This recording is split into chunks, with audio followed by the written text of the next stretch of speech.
My YouTube channel दोस्तों, आज हम देखेंगे बादल चले गए। दोस्तों, इससे पहले मैंने साइंस और मैथ के 10 माइक्रोलेशन प्लान और साथ में बिग लेसन प्लान डिस्कस किया है, जिसे आप मेरी प्लेलिस्ट में जाकर देख ही सकते हैं। तो चलिए दोस्तों, आज के लिए स्टार्ट करते हैं। सबसे पहले हम डालते हैं डेट, फिर प्रशिक्षण केंद्र का नाम, फिर आता है विषय हिंदी, उप विषय पद, प्रकरण आता है बादल चले गए, फिर क्लास होगी 6, अवधि होगी 35 मिनट। फिर आता है सामान्य उद्देश्य में पहला पॉइंट विद्यार्थियों को वाक्य के प्रति रुचि उत्पन्न करना, दूसरा विद्यार्थियों में कविता के भाव को समझने व कविता की व्याख्या करने की शक्ति का विकास करना, तीसरा विद्यार्थियों की कल्पना शक्ति का विकास करना व कविता लिखने पढ़ने की प्रेरणा प्रदान करना, चौथा विद्यार्थियों में काव्य या पद्य सौंदर्य की अनुभूति करना, फिर पांचवा विद्यार्थियों में भावनानुसार उचित लय ताल आरोह अवरोह के साथ कविता में पठन पाठन की अभिवृद्धि में वृद्धि करना, फिर छठा होगा विद्यार्थियों को कविता की विशेषता से परिचित कराना व सत्यम शिवम की ओर आकर्षित करना, फिर छठा आता है विद्यार्थियों को रस छंद अलंकार आदि का ज्ञान कराना।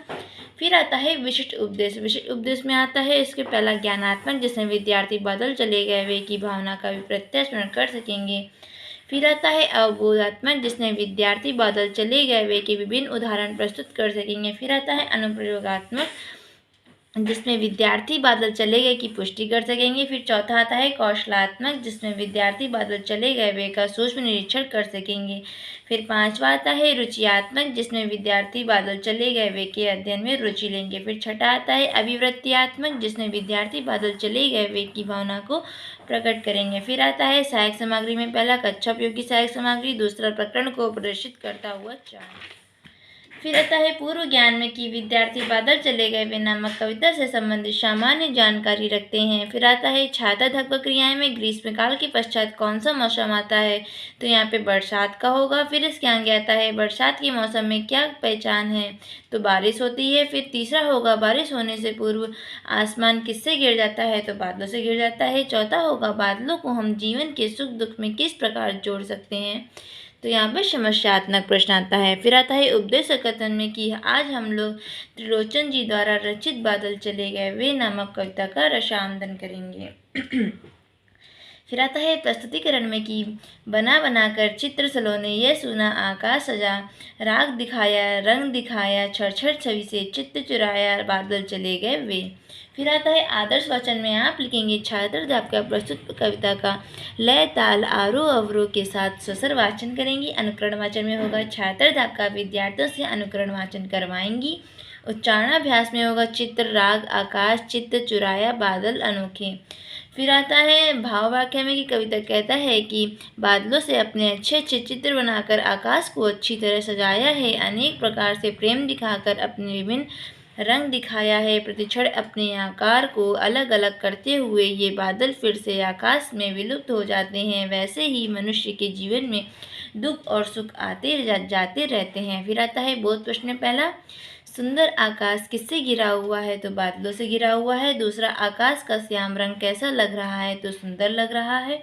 तीसरा होगा बादलों ने आकाश को किस प्रकार सजाया हुआ है, तो बहुत अच्छे चित्र बनाकर सजाया हुआ है।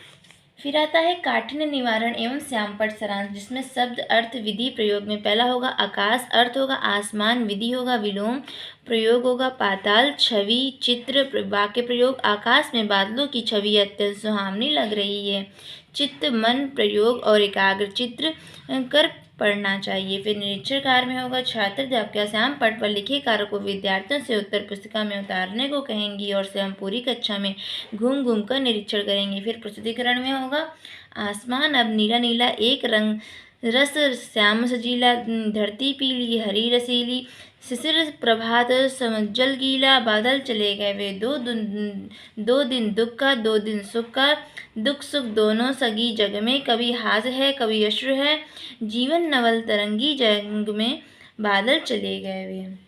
फिर आता है आदर्श वाचन में कि छात्र अध्यापिका प्रस्तुत कविता पंक्तियों का लय ताल आरोह अवरोह के साथ स्वसर वाचन करेंगी। फिर अनुकरण वाचन में आप लिखेंगी छात्र अध्यापिका विद्यार्थियों में अनुकरण वाचन करवाएंगी। उच्चारणाभ्यास में होगा समुज्जल पाहुन अश्रु हास तरंगी सगी। फिर भाव व्याख्या में आप इसका लिखेंगे कि कवि कहते हैं कि धरती का रंग पीला और हम अर्थात खेतों में सरसों व फसलों से हरियाली व पीलापन दिखाई दे रहा है और सर्दी की सुबह बहुत ही सुंदर है और प्रकाश में लय लग रही है। जिस प्रकार प्रकृति का चक्र आवागमन है, ठीक उसी प्रकार मनुष्य की सुख दुख आते जाते रहते हैं, कभी हंसी के तो कभी दुख के आंसू पल भर में आते जाते रहते हैं। मनुष्य का जीवन संसार में सागर की तरह, लहरों की तरह लहराता हुआ है। बोध प्रश्न पहला होगा, आकाश का रंग कैसा हो गया है? तो नीला हो गया है। दूसरा, धरती में पीलापन किसके कारण है? तो सरसों के खेतों व फसलों के कारण। तीसरा, इस कविता से क्या आशय है? जीवन भर क्रियाशील रहने का संदेश प्राप्त हुआ है।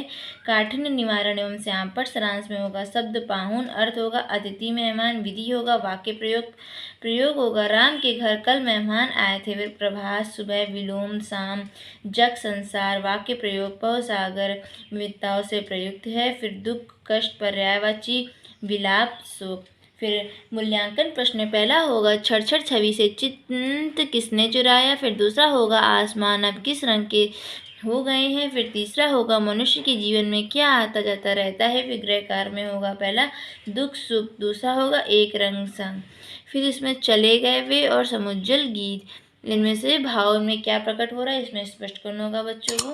तो दोस्तों आज की वीडियो यहीं पे समाप्त होता है। अगर आपको मेरा वीडियो पसंद आए तो प्लीज़ वीडियो को लाइक करिएगा, सब्सक्राइब करिएगा और दोस्तों के साथ मेरे चैनल को शेयर कर दीजिएगा। मिलते हैं नेक्स्ट वीडियो में नेक्स्ट टॉपिक के साथ। के लिए बाय बाय।